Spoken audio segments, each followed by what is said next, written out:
You're watching the Common Constitutionalist Weekend Video Podcast.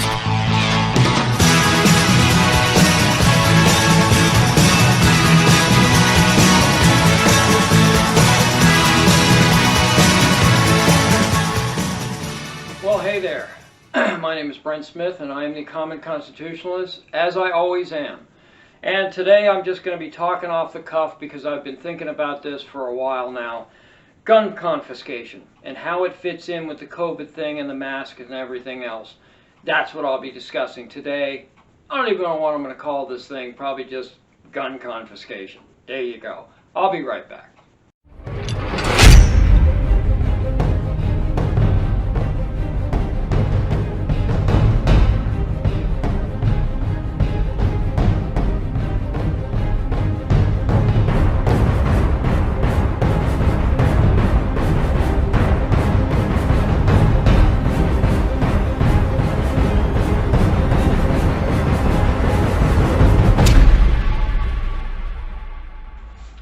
Like I said, I've been thinking about this for a while, and the reason why I've been thinking about it is not just because of gun confiscation. It's the way it's likely to happen, and that it's becoming increasingly evident to me, or apparent to me at least, that it's probably going to happen, and not all by force. Allow me to explain. I thought that the Second Amendment, gun ownership, and the people that own guns, the millions upon millions and tens of maybe 100 million people or more that own weapons in this country, I thought that this was more than likely, no matter what else happens, was going to be the bridge too far, or the hill we were going to die on, or whatever other ridiculous saying you can come up with. Now I'm not so sure, and here's the reason why. We were a freer nation back before COVID hit, obviously. We're a lot less free now than we were before. And it's been voluntary, and that's the thing that kills me all the time. Just anecdotally, I drive around, I walk around, I go into stores and whatnot, and in 99.9% of the cases, literally I'm the only one in the store out and about without a mask on. And this is New Hampshire. This isn't New York or California. This is freaking New Hampshire. And I'm the only one without a mask. I just refuse to comply. I'm just not going to comply. Now, if you are a private business, and I've had private businesses tell me that if you want to come in this store, you wear a mask. That's their policy. I don't care. That's fine. I can walk with my dollars if I don't want to go in, and I have done this before. If I want to go in and do something, buy something, drop off something at a UPS store, whatever it happens to be, if they won't allow me to come in without a mask and it's not that important to me, I'll just turn around and walk with my dollars and leave. No, thank you. No, thank you. Not a coarse word said, not even a dirty look. Because it's your private business, and frankly, in my opinion, anything goes because the state, the public sector, and frankly the Constitution stops at the water's edge between public sector and private sector. What you do in your business, providing you're not killing somebody or doing something ridiculously illegal, harming someone or harming someone financially. Do what you want. I have blue eyes. If you don't want to let me in your store because I have blue eyes, that's your business, and it should be your business, okay? It shouldn't be this equal opportunity bullcrap. If I'm white and you're a black-owned business and you don't want to let me in because I'm whitey, that's the way it goes, okay? And the reason why I say that, because the marketplace should take care of itself and always does. I'm just going to end it there. Okay, there'll be another store that will let blue-eyed white guys in the door. It just will. Competition, that's what happens. Private sector breeds competition. That's what happens. Entrepreneurs, the whole deal. Okay, so anyway, so COVID happens. Everybody dons a mask.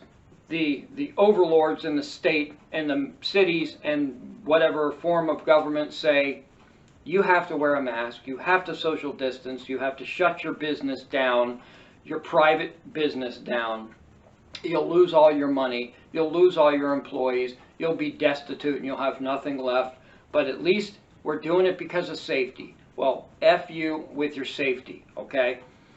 The reason why we see, and this is what bothers me, the reason why we see these YouTube clips and these reports of restaurateurs bucking the government, saying, screw you, I'm opening anyway, and then they come, the government, the police or the whatever, they come and arrest the guy repeatedly, or the woman, or whatever it happens to be.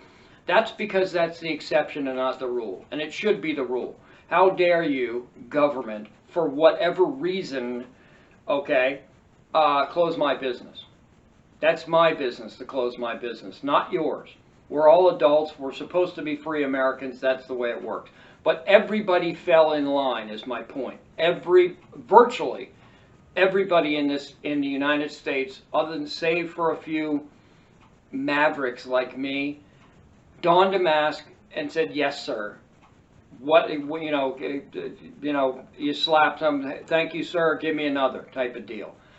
That scared me when I saw the compliance, the sheep-like voluntary compliance to these orders out of safety. Now, when this first started, we didn't know anything about it, so we believed the Faucis and the Birxes and all the other experts, so to speak. Well, now we know most of them are just full of crap, okay? Most of them, they didn't know what they were talking about, so they just made the stuff up. It's bloody apparent to me, or evident to me. They're just making stuff up. So now that we do know a lot about this virus, and that the fact is that 99.8% of people who even get the virus recover with almost no symptoms, and the ones that do, we have effective treatments, now we have vaccines, and the whole 9 yards, yet still there's lockdowns, there's shutdowns, there's mask mandates, there's social distancing. It's the same stuff over and over again. And still, the American people comply. Comply, comply, comply. You get an order and you comply. This isn't the military. You don't have to follow the government's orders because some governor says so. Okay, they're not, these things, I've heard Governor Cuomo say, "Well, you're following the law." No, bullcrap, Governor. That's no law because the legislature never voted on it because they don't have to. Because all the sheep in New York State and all the other states just fall right in line and get in line and comply. And this is what scares me, is that the gun confiscation thing is going to be a matter of voluntary compliance, okay? I don't foresee the police coming to everybody's door, some, but not everybody, not the majority of people's door, breaking their doors down and taking their guns forcibly. I don't see it. I did kinda prior to COVID, but now that I see how compliant, how supplicant the American people have become to government, I'm not so certain anymore. I'm not so certain. And now that we know that in a lot of instances at this point, we're not going to be able to count on the courts, even the Supreme Court, as much as it pains me to think that, we're not going to be able to count on the courts to save our bacon. It's going to be up to us, folks. It's going to be up to us. And unfortunately, what I'm seeing now is heartbreaking. The fact that so many people are just blindlessly falling in line, complying with these orders that make no sense. There's no scientific data to back it up. Every time they're taken to court, they have to rescind all the stupid statements that they say because there's no actual scientific data to back up any of this mask-wearing bullcrap. None of it, okay? Meanwhile, they're shutting hundreds of thousands of businesses down. People are destitute, having to rely on government. What a shocker. I couldn't have seen that one coming. But at any rate, that's the point I'm trying to make here. I don't know that the Second Amendment, I don't know that gun rights are going to be the hill that we end up dying on, because I don't know that people have the courage to die on that hill anymore.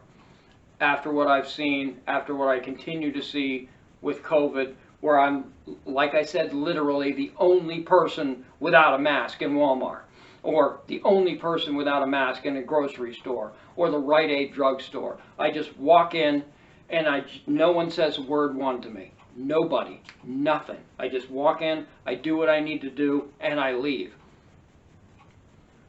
Sorry, but I will not comply. And I'm certainly not going to comply with the gun grab. So here's the way it's going to work, more than likely. Just like they did, and don't go all hyperbolic on me, in Nazi Germany, because we've seen that video of the Austrian lady who lived through it, who lived through the Nazi gun confiscation. What they do is they ask everybody, it's going to be a national health emergency because of the gun violence. They're not going to say guns, they're going to say gun violence, okay? Because guns are always tied to violence. They're going to, like they did in Nazi Germany, what they did was they asked everybody, because there was gun violence, there were robberies and gun murders and things like that in Germany and Austria and the Nazi territories, for want of a better term. They asked everybody to just bring their weapons in, all of their weapons, so we can register the serial numbers. That way we can track the stolen weapons. Okay, that way we can track the bad guys. And everybody said, that's a great idea, not giving it an ounce of thought. Let's do that. Now I don't think that they had the benefit of hindsight, the benefit of history the way we do, supposedly, but that's the way it works. So they registered the guns, and then a few months later, the overlords in government came back, the Nazi regime came back and said, you know, that didn't work out quite the way we had hoped. I think the only way, or we think the only way, that we are going to be able to curb this gun violence, these murders and whatnot, is for everybody to just turn in their weapons voluntarily, don't you know? And most everybody did. Most everybody complied. I can see the same thing happening here. It's not going to be overnight, so it's not going to be this painful tear of the bandage thing. It's going to be a nice, slow, methodical, several-year-long gun confiscation thing where you get people accustomed to complying. We may even have another national health emergency where we have to ramp up some more, the mask wearing and everything like that. Even if after this COVID thing dies down, there may be some other emergency that they're going to make us comply, just so they get us used to the idea of we say you do type of deal. And then they're going to institute the gun registration, because in order for them to know absolutely where all the guns are, where all the legal weapons are, you have to register the serial numbers. Once they have the registry there, it's easy to just go get them. Okay, or it's easy to find out who didn't turn them in when they were supposed to turn them in. That's why this scares me so much, that it didn't scare me a year ago. But after I see what I see today, and throughout the last 9 or 10 months or whatever it's been, I'm really worried about this. Honest to God, I'm really worried. I've had a buddy of mine try to talk me off the ledge for a while now, and I was almost there, but I'm telling you, all you got to do is walk outside, go to a store, look around, and you see the almost 100% supplicant compliance by everybody. So that's all I've got. If somebody wants to talk me off the ledge, please, subscribe, share, comment. Again, if you want to talk me down off the ledge, feel free. Maybe you want to push me off the ledge. I don't know. But do all that happy stuff. And we'll see where this goes. Have a good day, guys. And if I don't make another podcast, y'all have a happy and safe New Year. See you.